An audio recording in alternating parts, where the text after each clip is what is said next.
Americans held hostage behind enemy lines. Day 143. Speaking of swamp politicians, swamp media mob, they have all, quote, turned the page, but really they have turned their backs on our fellow Americans, military family members, thousands of green card holders, and of course our tens of thousands of Afghan allies. And it is now day 143, no end in sight, abandoned, trapped behind enemy lines in the Islamic Emirates of Afghanistan. On this program, unlike them, we're not turning the page. We will not stop our count until all of them, our fellow Americans, are home safely. Now, we begin tonight with yet another crisis, the ongoing COVID-19 surge that is happening as we speak. Yesterday, the U.S. just reported a record number of COVID-19 infections, over 1 million. This is, without a doubt, a humiliating, catastrophic failure for a man who ran an entire campaign that he would shut down this virus. Said it again and again and again. I'm going to shut it down. Take a look. I'll put in place a plan to deal with this pandemic responsibly. I've already done it. Look, there is no federal solution. I'm going to shut down the virus. I'm going to shut down the virus. Look, there is no federal solution.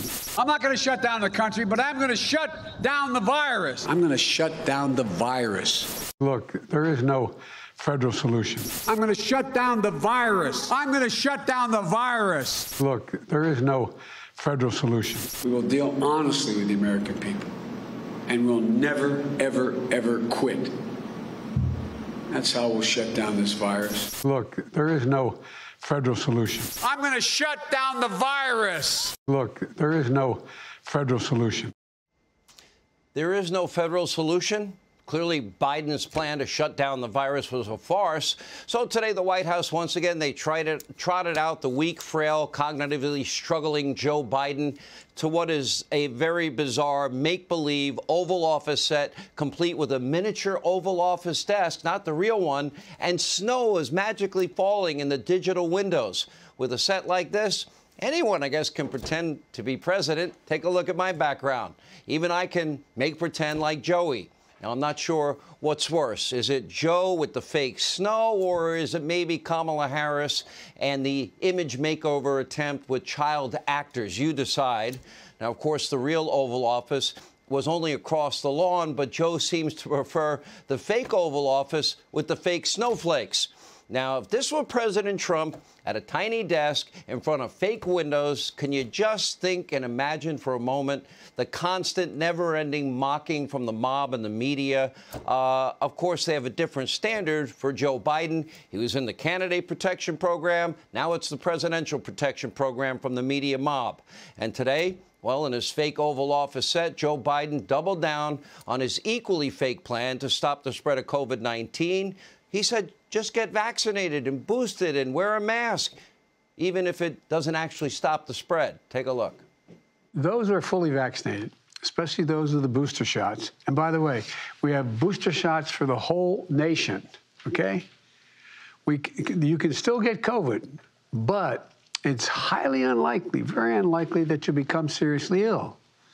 And we're seeing COVID-19 cases among vaccinated in workplaces across America, including here at the White House. But if you're vaccinated and boosted, you are highly protected. You know, be concerned about Omicron, but don't be alarmed. I thought they said to follow the science. Biden continues to refer to COVID-19 as the pandemic of the unvaccinated. We all now know that simply is not true, because we have fully vaccinated people getting Omicron, fully vaccinated people with boosters, they're getting COVID, and so are people fully vaccinated with boosters, and people with natural immunity are all testing positive for COVID and passing COVID on to the fully vaccinated other boosted people.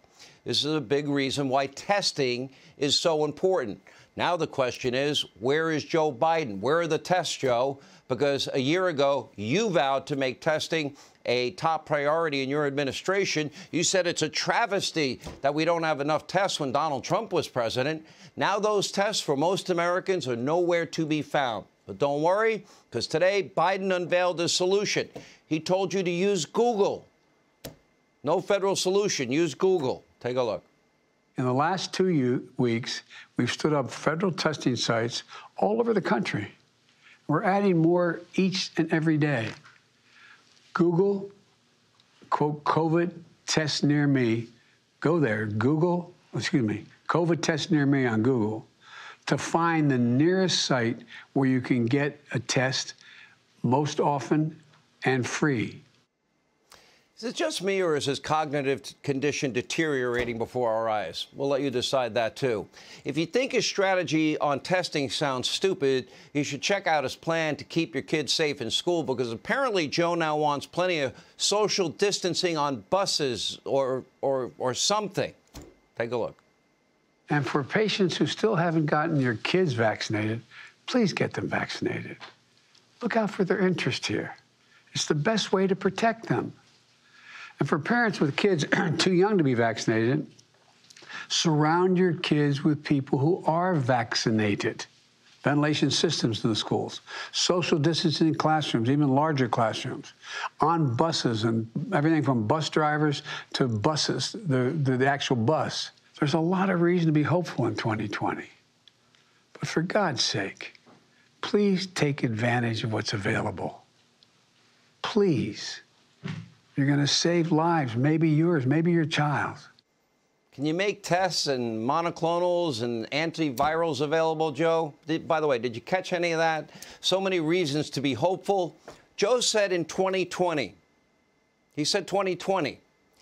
Joe, it's 2022. God help us. But I don't know what's worse here.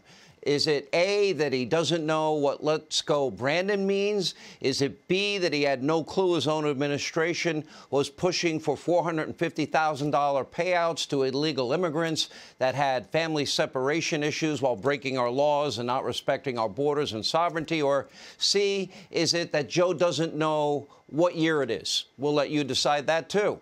Now, of course, Biden's plan for schools doesn't begin and end with buses. From the very start of his failed presidency, Joe all but outsourced his education policy to major far-left teachers' union, including one led by Randi Weingarten, a real-life radical extremist who worked as hard as she could to keep your kids out of school for nearly 2 years. Now she's lobbying in favor of a vaccine mandate for all public school kids. So don't be surprised if Joe Biden tries to require vaccines for all public school children as young as 5, even though the science is not showing a lot of 5 to 11-year-olds dying. Now, you see what's happening here? The administration has no plan or strategy to deliver on Joe's lofty campaign promise that he was going to stop the virus. Oh, okay, shut it down. So they're doubling down, they're tripling down, they're looking for ways to deflect the blame. And right on cue, one White House spokesperson, what do? When all else fails and you screwed up that bad, just blame Donald Trump for leaving Biden with no plan. Listen to this. We have COVID. We saw an economic shutdown with 10 million Americans out of work. We saw COVID-19 raging just across the country. Schools, businesses across the country closed. And there was no plan. There were absolutely no plans left for us on how to move forward from the previous administration to address any of it. A year in, no testing. There's no testing in the country. He did nothing. We've had this virus for 2 years. Joe was presented a plan. Read Vanity Fair. He had an opportunity to buy 732,000 tests a month. He didn't do it. And that was back in October. No plan. Ever hear of Operation Warp Speed? 3 vaccines Joe got handed off. Mass distribution of ventilators, PPE, therapeutics, monoclonal antibodies, a proven strategy to send military doctors and nurses to COVID surge areas. Biden had all the tools that he needed to succeed. He promised to shut down the virus, and he still dropped the ball. And there's no federal solution. And tonight, the result of his failure, more than 419,200 Americans have died from COVID-19 under Joe Biden's watch. That means more dead Americans from COVID in 2021 than 2020.